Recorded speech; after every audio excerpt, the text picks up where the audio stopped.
Fair Charge launches Little Book of EV Myths to tackle electric vehicle misinformation. Fair Charge, supported by the RAC, has published the Little Book of EV Myths, which tackles 21 examples of electric vehicle misinformation. So that's available to download for free. We'll do that and then we'll go to it. We'll open the Little Books of EV Myths. Here we go. The Little Book of EV Myths. There are more myths around electric cars than Elvis Presley. That's the way it feels anyway. Everything from EVs pollute more than petrol cars, the batteries fail after 3 years, the electricity grid won't cope, they catch fire more than combustion engines, and that hydrogen, not batteries, is the future. There's even a new collective noun for all these myths. Misinfo electric. Oh wow. Well, isn't that, how many of you did it take to think that one up? Electric cars may not be for everybody, but with so many now on our roads, the technology works and has proved reliable for 1 million UK owners who drive EVs every day. Many of the current EV myths have taken root on social media because of a lack of proper understanding. You need educating. You need these people to educate you because you don't understand. You don't understand that EV depreciation is catastrophic, that you can't afford it, that if you buy one, it actually costs you more to run than a diesel or a petrol. That's what you can't understand. So these people want to educate you. Many people also see EVs as a threat to their freedoms, and there are plenty of very well-funded vested interests who want us to carry on burning fossil fuels. But EVs have also become politicised, a very public four-wheeled symbol of your personal politics. Yes, they have. Because the people who have an EV attack everybody else. They're like maniacs, both in the UK and the USA. In the USA, it's even worse. To be fair, in the USA, it seems like it's gone a bit too far. There's a cultural war over electric cars, with political parties using them as a wedge issue to divide voters between left and right. Electric cars will be the biggest energy disruptor of this century, so we shouldn't be surprised why so many dislike the idea of such a profound transition. This book is meant to settle some of the arguments. We've gathered together some of the most embedded EV myths and used factual and data to set the record straight once and for all. EVs have been on our roads for over a decade now, with billions of battery-only miles already travelled, so there's plenty of real-world data available. So if you want to check out the myths, misinformation and general moonshine that's been written, posted and broadcast about electric cars, this book should make a useful guide. The first one, EVs are more expensive than combustion cars. This is certainly true on many models, but the price difference is narrowing now. A combination of anti-EV stories in the media, the government's U-turn on the 2030 sales deadline, and record high interest rates have dampened retail demand so much that manufacturers are discounting prices on new EVs by as much as 15%. According to research by Autotrader in November 2023, the once £20,000 price premium between a new Tesla Model 3 and a petrol BMW 3 Series has narrowed to just £950 between the base models. Tesla have cut their prices and BMW have raised theirs. Okay, why do you think those things aren't affecting petrol cars?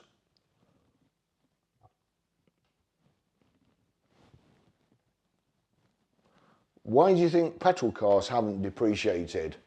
Why do you think EVs are now cheaper second hand for the same vehicle when it costs, say, £15,000 new? Or 15%, we'll say 15%. Why do you think EVs are now worth less than an equivalent petrol car?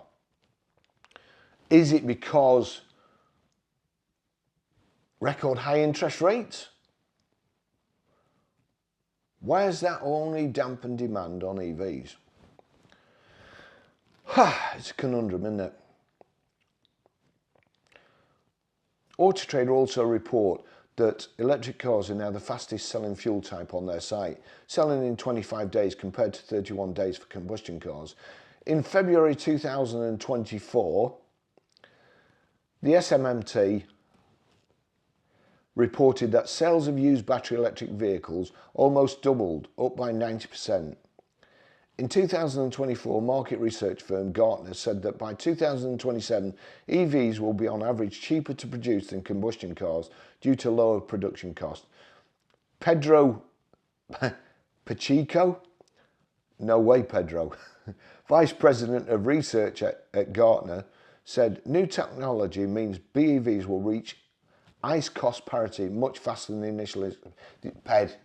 Hey, Pedro, I've got news for you.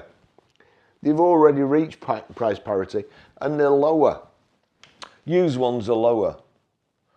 EV batteries don't last well. We'll forget about that. EVs regularly catch fire. I did notice, where's it go? EVs pollute more than ICE cars. A persistent myth that EVs aren't green has grown up around pollution from battery mining and manufacture. Often in China where coal-fired electricity grids power cars and battery factories, but research by the International Council on Clean Transportation, ICCT, has shown that when driven in Europe, we are in Europe, yeah, we're not in the EU, an EV will pay off its carbon debt after around 11,000 miles, after which the full cycle CO2 emissions are around 3 times lower than an average petrol car. A carbon brief analysis in 2023 showed that a Tesla Model Y driven in the UK would pay off its carbon debt after around 13,000 miles, less than 2 years driving. After 14 years of driving, the average petrol car has a carbon footprint of 45 tonnes of CO2. A Tesla Model Y driven over the same period in the UK would emit 14 tonnes of CO2, a saving of 68%. Transport and the Environment worked out that in its lifetime, the average combustion car burns a tower of oil barrels 25 stories high. Right, so Tesla's dropped 14 grand in 4 months and ICE cars didn't. You can actually offset your carbon footprint by buying trees or paying for trees to be planted.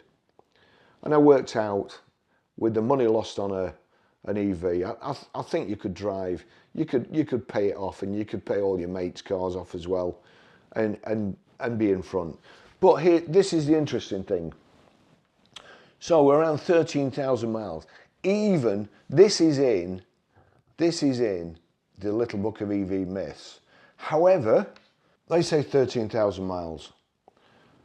But unfortunately, it would seem that all the EV shills haven't got the ducks in a row, because I saw various reports, and I've seen various reports, some say it takes as long as 9 years to become cleaner than the equivalent. It's dirtier to produce an EV to start off with. So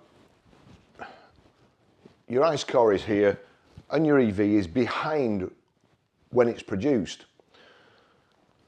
It's a great argument. The more EVs that produce, the dirtier the air will be today. It has to be, doesn't it? So they keep producing more EVs and then somebody comes out with a report and saying, oh, the air's dirtier. Well, yeah, but if you hadn't produced all those EVs and you just produced ICE cars, it wouldn't be, would it? I've referred to this before. And Dr. Andy Palmer, who introduced the Nissan Leaf to the UK and so on, I asked him, he has replied before to me and liked, you know, when it's been in favour, he's liked tweets and so on. And I've asked him several times because I know that he will know, he has to know how long it takes for a Nissan Leaf to become carbon neutral or to become cleaner than a petrol. I can't see how he wouldn't know anyway.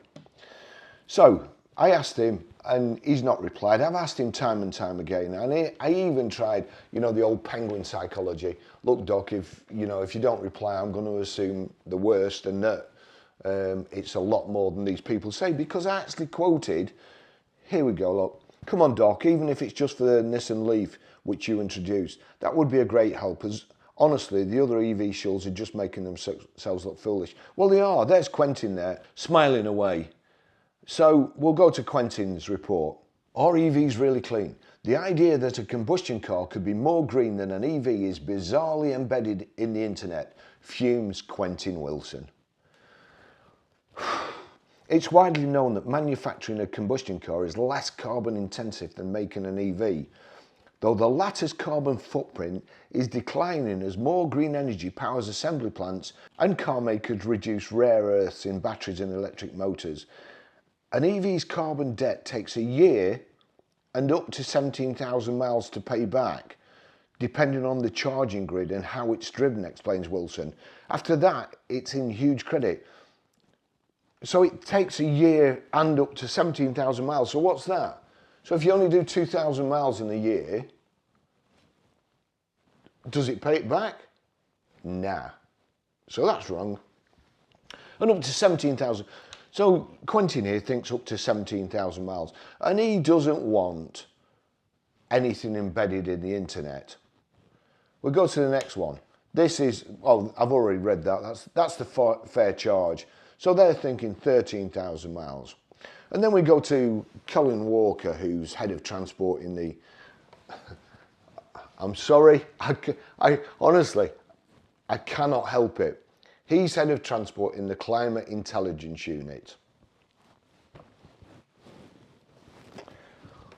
God, give me strength.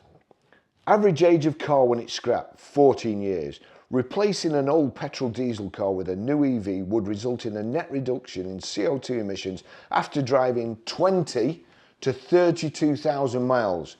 So we've now got 13, 17, 20 to 32,000 miles. I've seen studies from universities that put it a lot higher. But in the interest of not just getting comments in my videos saying, oh, you're an idiot, it's a lot less than that. Generally accepted is, say, 23,500. That's the least resistance. So I've used 23,500 miles in my calculations. So let's just go away from there. We'll go back to Safari. On Autotrader here, we'll just, let's see, have we got any, well, electric cars. There's 21,322 electric cars. Now I might need my pen for this. So we'll search them and then we're going to put a mileage in. So we'll put mileage in. Well, no, actually, so we've got 21,322 cars. That includes new and used vehicles. So those are the ones that have already been made. And this will be a drop in the ocean, by the way. Absolute drop in the ocean of what's actually out there. But it makes a good average, 21,000. You know, the RAC came up with a survey on 563 people that 90% of EV owners won't go back to an ICE, of 563 people. So this is 21,322. So kind of forgive me for this, will you? So here we go. We'll go mileage, put in mileage 2. Now there's 25,000 there, so I'm going to put 20,000 miles. That's 15,738 cars, but with a bit of luck in the top here, in the top, if I go along, maximum mileage, click in there, and then 500, enter. So we've now got up to 23,500 miles. There's 16,600 that haven't done 23,000 miles. There we go. 16,600 divided by 21,322%, 77%. 77.85% of vehicles advertised for sale on Autotrader have not done 23,500 miles. More than 3/4 of them aren't greener than a petrol car. And they make more and more. They're not going to be greener either. The air's going to get worse. I mean, I'm not... Can you hear my throat? I've got a cough at the moment. I think I'm allergic to EVs. That's all it can be.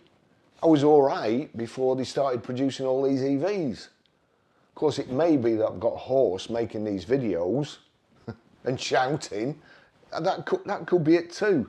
So 23,500. But also in this search, it's very, very interesting, because if you go into filter and then you go into make and model and you look at them, you'll see what? Look at that. 775 Audis haven't met the carbon neutral figure. 1,344 BMWs, 276 BYDs. When was the last time you saw a BYD on the road? Honest, I think I've seen one. And that was near the BYD dealership. They were on a test drive. So good for that, good doing a test drive. 333 Citroens, 166 Cupras, 40 Dacias, 55 an E-Cobra. Oh, for goodness sake.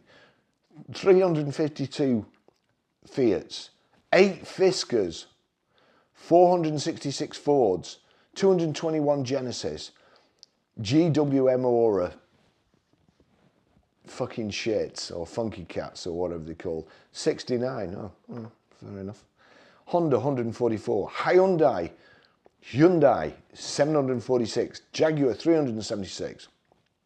Go look, 660 Mercedes-Benz, 1,108 MGs, 870 Minis, 918 Peugeots, 381 Polestars, 587 Porsche, 386 Renaults. Tesla, 778. So there's fewer Teslas. Well done. There's fewer Teslas than any of the others, really. Vauxhall, 1,038. Volkswagen, 1,076. Volvo, 636. Oh, no, I don't want that. So we'll go down there. And then, you know, you can kind of drill down into, let's just see, what was the one we... MG. So we'll go into MG and then we'll click on, there you go, Cyberstar. Is that Cyberstar or Cyberster? 45. Let's just go into that. 45. Search 45 cars.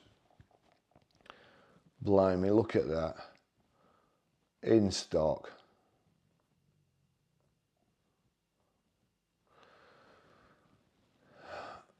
You know, I mean, I'd have one of them. I really would. You know, the whole situation is futile. You've got all these people banging on, fair charge, stop burning stuff.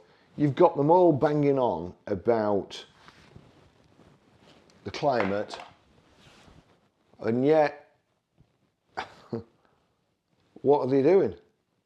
It's just all lies. The government, they've got this select committee.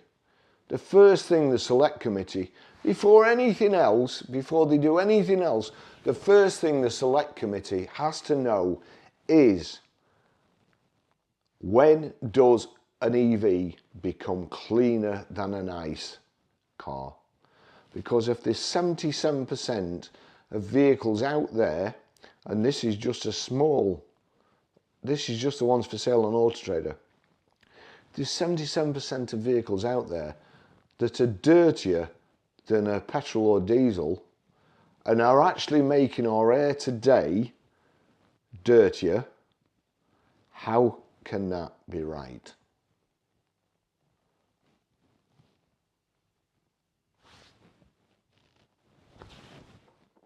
Thanks for watching. See you in the next video. Bye bye.